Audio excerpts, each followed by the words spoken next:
The first thing I noticed about the Greywood in winter was the silence. Not the silence of an empty place. The Greywood was never empty. Wolves moved through it, Kaldrin patrols on the western edge, my own border scouts on the eastern, and in the neutral ground between them. Nothing that declared itself, everything that watched. I had come to know that silence the way a soldier knows the quiet before a volley. You did not relax into it. You stayed small inside it and you waited. I had not come as the Alpha King of Vorith. I had come as a scout, one of three, moving along the Mossgate crossing in plain gray cloaks with no regalia, no standard, nothing to mark rank. My council had argued against it for 3 days. The Alpha King does not cross into neutral ground without an escort. I had listened, and then I had gone anyway, because 3 of my border wolves had vanished in the space of 2 weeks, and the reports that came back said the Mossgate crossing was where they had last been scented. I do not send men to find answers. I will not go and look for myself. That was the first decision. The second, and the one that changed everything, was stopping when my wolf made a sound I had never heard from him before. He was not a young wolf. Rael had run beside me since I was 19 years old, and in 15 years he had never made that sound, not in battle, not at the border councils, not at the moot when I took my father's seat, and the weight of Vorith settled onto my shoulders like a stone mantle. It was not a growl and it was not a whimper. It was something between a stillness and a pull, as though a cord had been drawn taut somewhere ahead of us in the dark, and his whole body had leaned toward it. I put up a hand. My 2 scouts stopped. Rael, I kept the word inside, the way you do when you want the wolf to hear it but you don't want the trees to carry it. What is it? He pressed his flank against my leg and kept walking forward, which meant he wanted me to follow and not yet ask why. I followed. The ambush came from the left, from the old birch brake at the edge of the Mossgate clearing. Later I would think it was not meant for me. The Kaldrin patrol that set it likely thought they were catching a Vorith smuggler, one of the men who moved unlicensed pelts through the neutral ground and paid tribute to no one. There were 3 of them and there were 3 of us, and for a moment it was simply 2 groups of wolves in gray cloaks staring at each other in the snow, neither side entirely certain what the other was. Then one of them loosed a bolt. It was meant for me. It caught Rael. He went down on his left foreleg with a sound that hit me somewhere between my ribs and my throat, a place I did not know I had until that moment. My scouts pulled forward, but I was already at his side, already reading the wound, not deep, not a killing shot, but the bolt head was dark with something that was not ordinary rust. Poison. A slow one by the color and the smell of it, but poison nonetheless. The Kaldrin men ran when they saw how we moved toward them. I did not chase them. I could not leave Rael. We were 2 hours from the Vorith border and 4 from the nearest Vorith healer, and the poison was already making Rael's breathing shallow and strange. My scouts wanted to carry him back. I had seen enough wolf poison to know what 4 hours meant for a slow toxin working on a big animal, and what I knew was that 4 hours was too long. Find me a healer.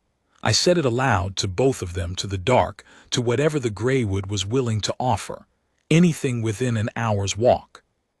One of my scouts, a lean, quiet man named Torvin who had scouted the Mossgate for 11 years, said, "There is a dwelling, east edge of the neutral ground where the Greywood meets the Kaldrin marshgrass. A woman lives there. She tends wolves." "Whose wolves?" "All of them," he said, "so they say." I looked down at Rael, who was breathing too carefully, the way a wolf breathes when he is trying not to show you how much something hurts. "Take us there," I said. She did not hear us coming, or if she did not come to the door in alarm.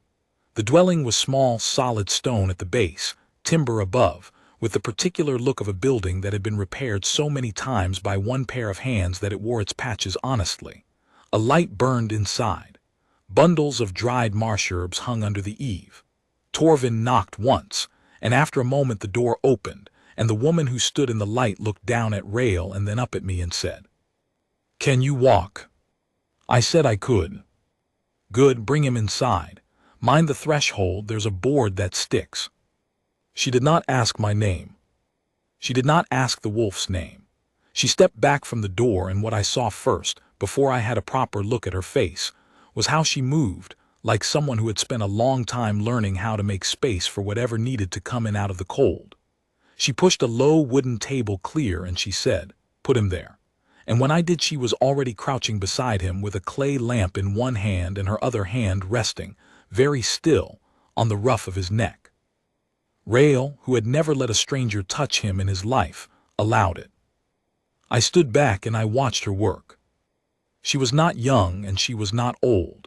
She was somewhere in between, with the kind of face that has been quietly weathered by outdoor work and doesn't try to hide it.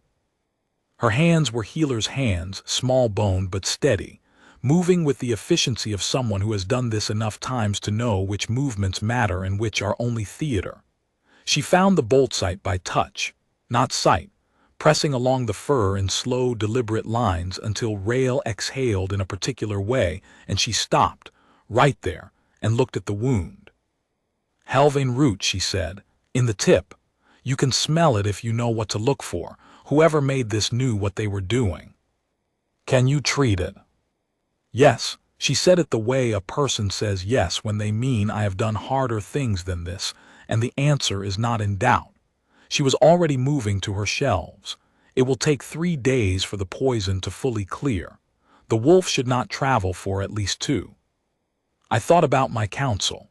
I thought about Vorith, 15 years of it, the daily weight of a kingdom that did not stop needing things from me simply because I had ridden into a neutral forest in a gray cloak. 2 days, I said. She looked back at me from the shelves, a jar in one hand, and there was something in her expression that was neither agreement nor argument, just a calm reading of me, the way you read weather. 2 days if the fever doesn't come, she said. 3 if it does.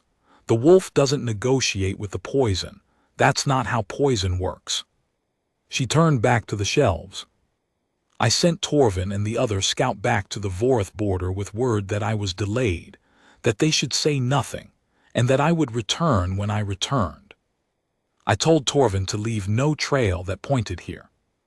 Then I sat down on the stone floor beside Rael, and I waited to see what 3 days would look like. Her name, I learned by the second morning, was Senna. Not because she offered it readily. She moved through the dwelling in the particular self-contained way of someone who has lived alone long enough to stop filling silence out of politeness. She checked on Rael at intervals, adjusted the poultice, gave him water from a shallow bowl with the patience of a woman who understood that a sick wolf would drink when he was ready and not a moment before. She put food in front of me without being asked, plain things, marsh grain and preserved meat and something hot made from dried mushrooms.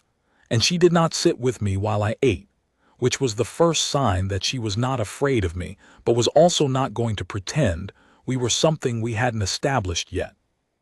It was on the second morning that she set a cup of something bitter and dark in front of me and sat down across the table. "You're not a scout," she said. It was not a question. "What makes you say that?" She looked at me steadily. She had gray eyes, the particular gray of winter water, clear and very deep. Scouts don't give orders the way you gave orders to your men, and that wolf has been let near no one in his life before now. You can see it in how he held when I first touched him. He had to decide to allow it. Wolves who have been let near everyone don't do that. I said nothing. She wrapped both hands around her own cup. "I'm not asking which pack you're from," she said. "I don't need to know. What I need to know is whether anyone is going to come looking for you in a way that puts this dwelling in the middle of something." "Not for 2 days," I said. She nodded, as though that was a sufficient answer, and she drank her cup, and she stood and went back to checking on Rael, and that was the end of it.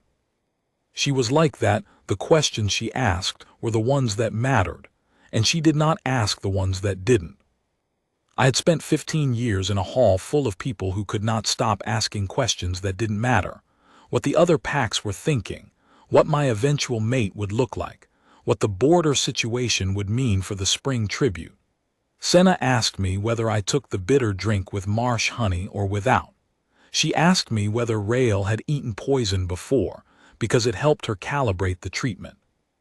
She asked me, once, late on the second night when Rael had finally dropped into a proper sleep and the fire had gone low, whether I had anyone I was worrying about me. I thought about the question longer than it deserved. My counsel, I said at last, they worry as a profession. She almost smiled. It was not quite a smile. It was the near thing, the shape of one kept brief. That's not the same as someone worrying because they care. No, I said, it isn't.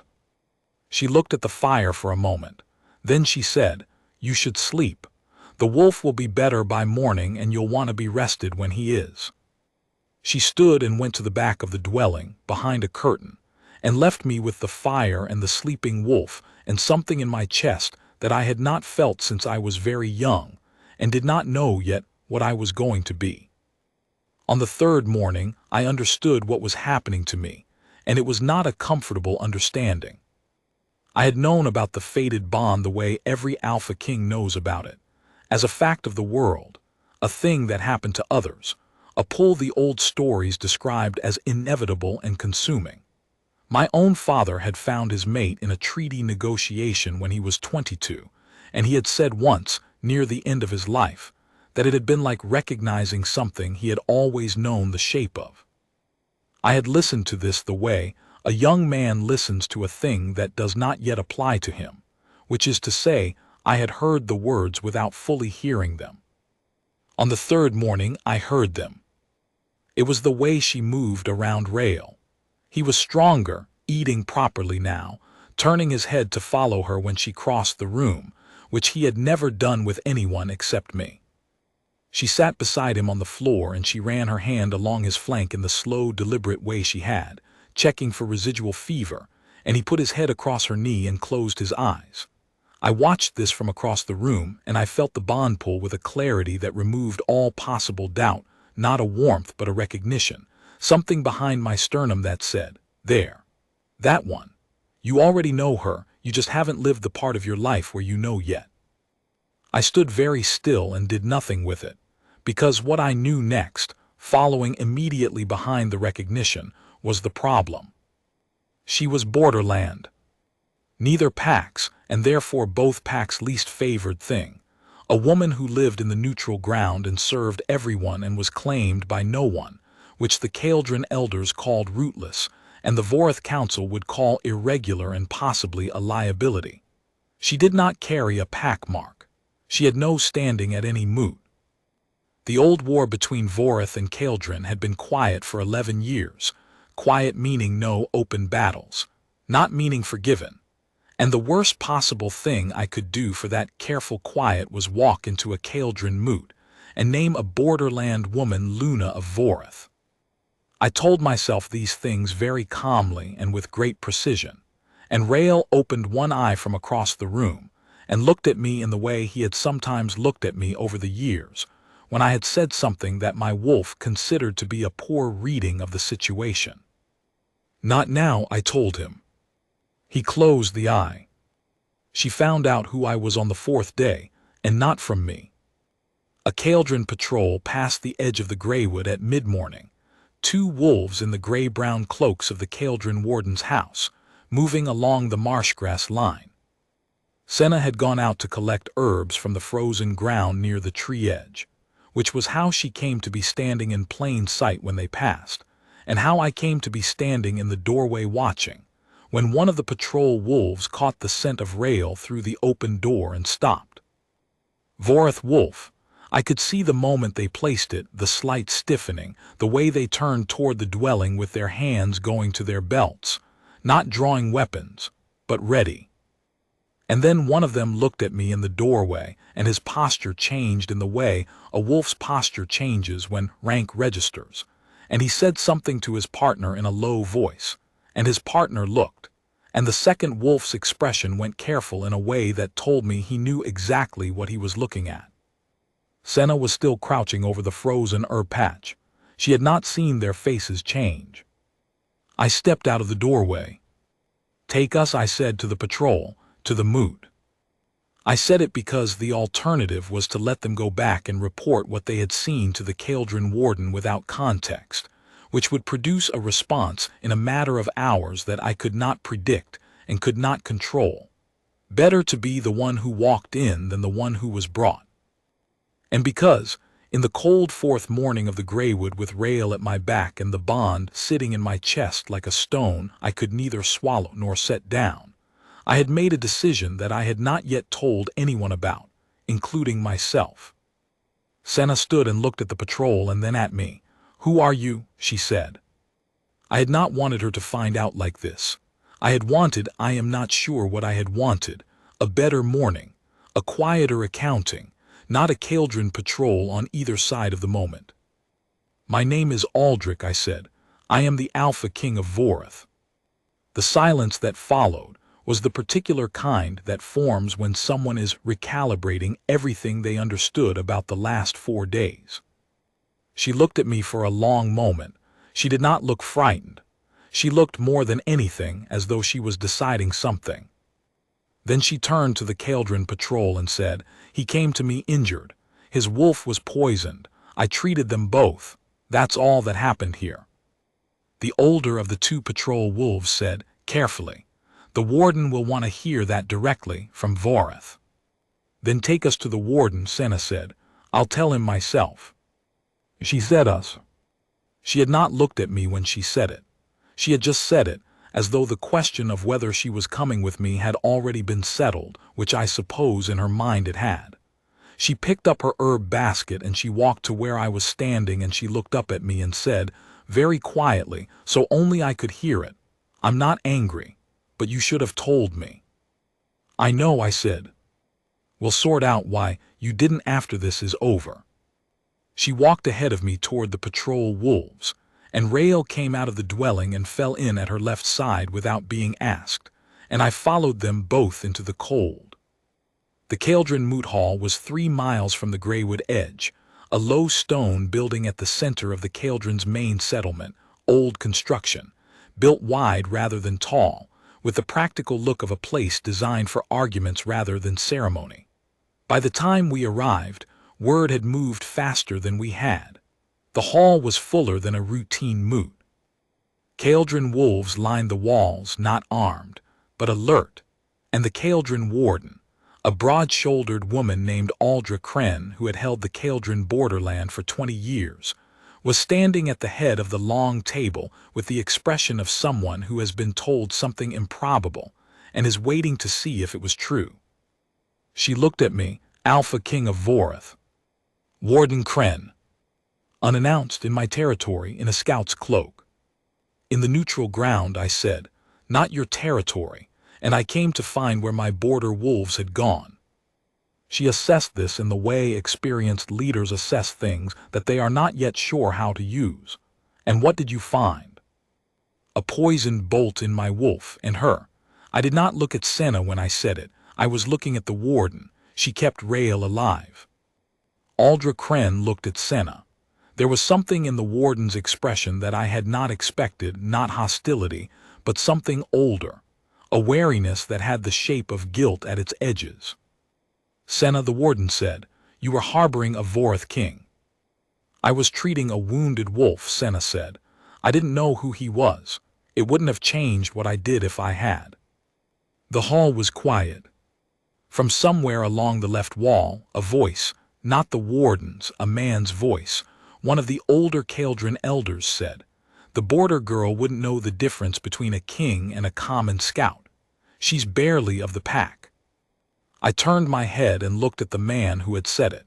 He was older, white-haired, with the bearing of someone who had repeated an opinion so many times it had become indistinguishable from fact. I held his gaze for long enough that he understood this was not a moment he should add to, and then I turned back to the hall.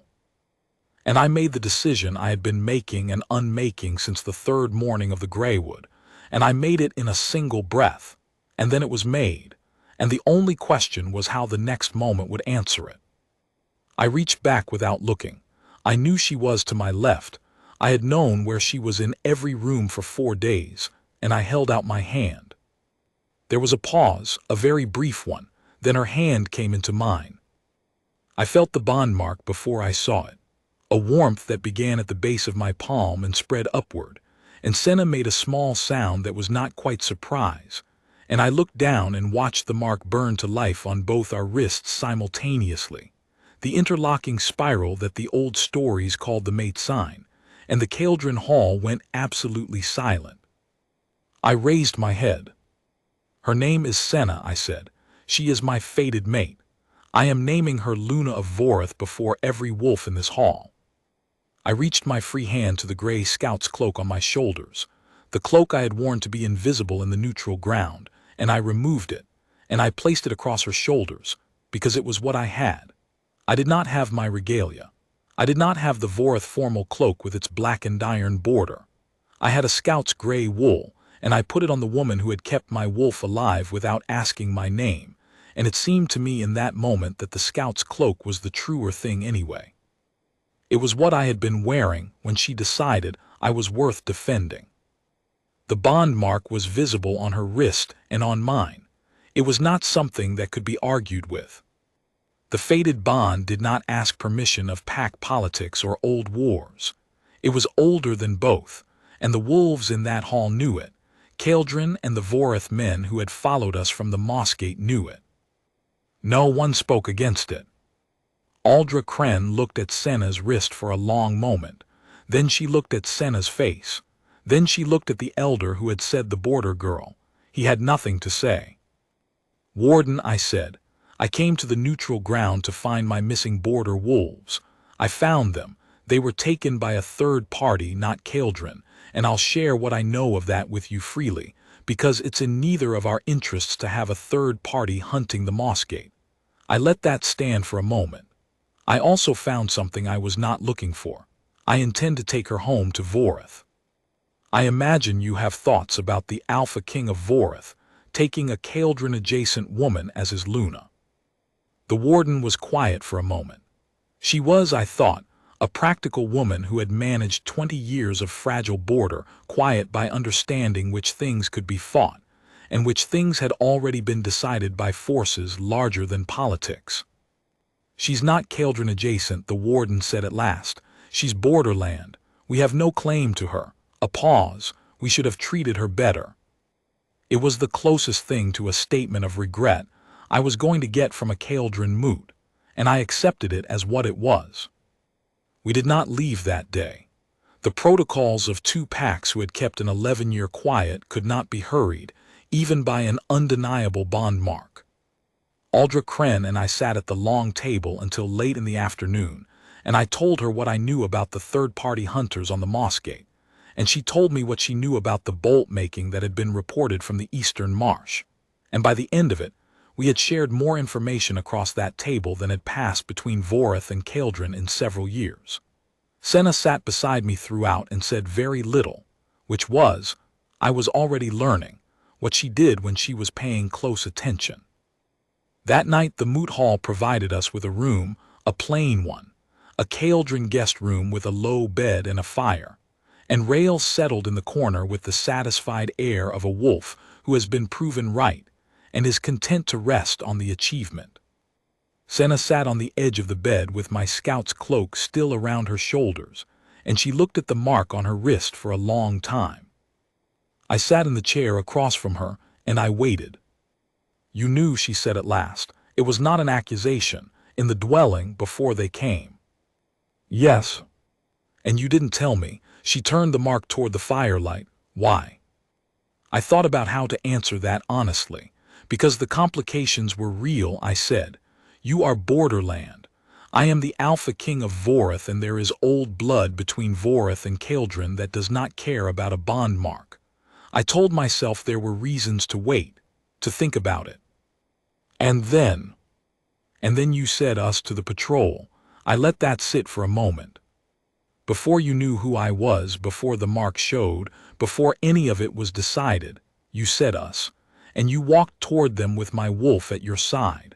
I stopped thinking about the complications after that." She looked at me across the firelight.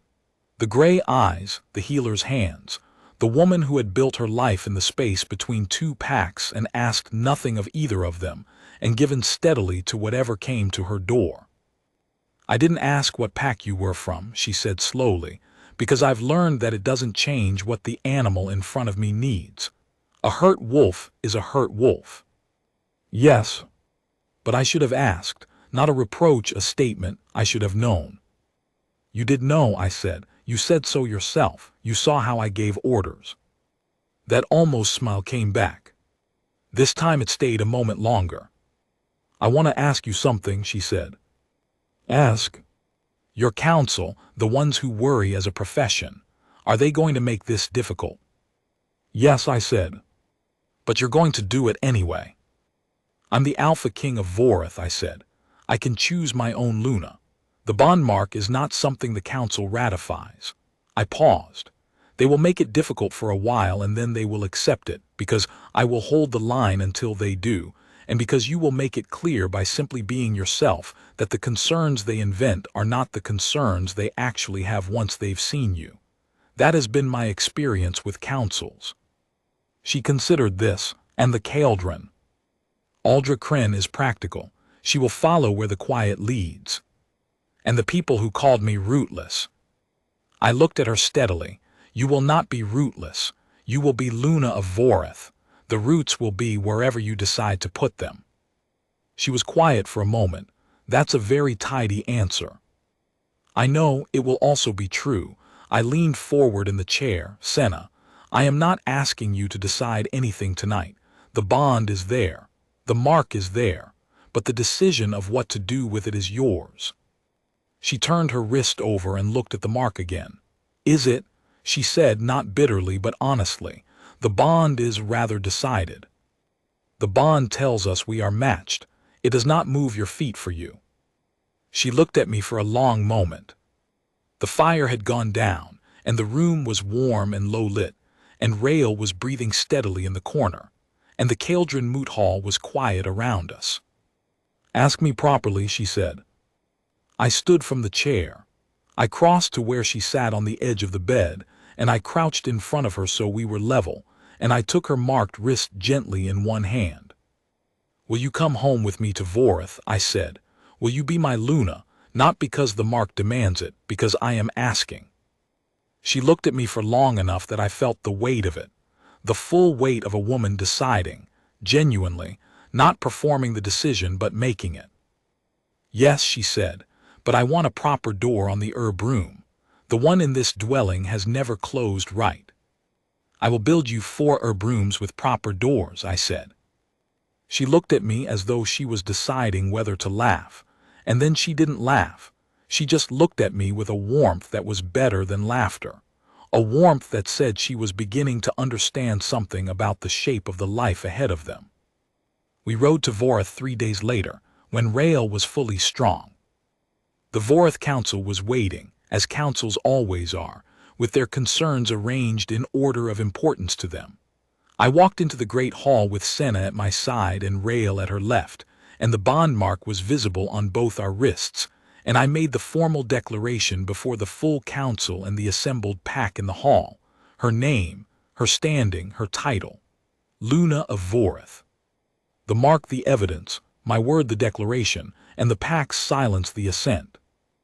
The council made their difficulties in the weeks that followed, as I had said they would. Senna endured them with the patience she had apparently been born with, which was considerable, and she answered every objection with the same quality she had answered everything since the first night. Not a performance of calm, but the actual thing, the kind of steadiness that has been tested by real conditions and has not broken. By the time the 3rd month turned, the council's concerns had begun, slowly, to sound like what they actually were. Men who had expected something familiar and had received something better. The Cauldron Warden sent a formal acknowledgement. The Cauldron Elder who had said the border girl sent nothing, and that was acknowledgement of its own kind. On the first morning of spring, I stood at the window of the Vorith Hall and watched Senna in the courtyard below. She had set up a healer's station there, with 4 proper-doored rooms off the east wing, and 3 wolves from the pack were waiting patiently in the yard for attention. Rael was sitting beside her. He had not fully forgiven me for the 4 days of separation at the end of the Greywood. He had made this clear by preferring her company to mine for several weeks, which I had accepted as the appropriate consequence of a poor decision. She looked up and saw me at the window. She did not wave. She just looked, the way you look at something you have decided to keep, with the straightforward assurance of a woman who has done harder things than this and knows the shape of what she is building. I had spent 15 years keeping every wall of Vorith exactly where my father had placed them. I had done it well. I had not understood, until a gray-eyed healer in a borderland dwelling had said, "Can you walk and step back to let me in?" that some walls are not protection. Some are only habit. She had not torn mine down. She had simply stood in the neutral ground between 2 things I thought could not be bridged, and she had been steady there, and I had followed, and the bridge had turned out to be her all along. The wolves in the courtyard shifted and settled. Senna turned back to her work. In Vorith in the spring, that was enough.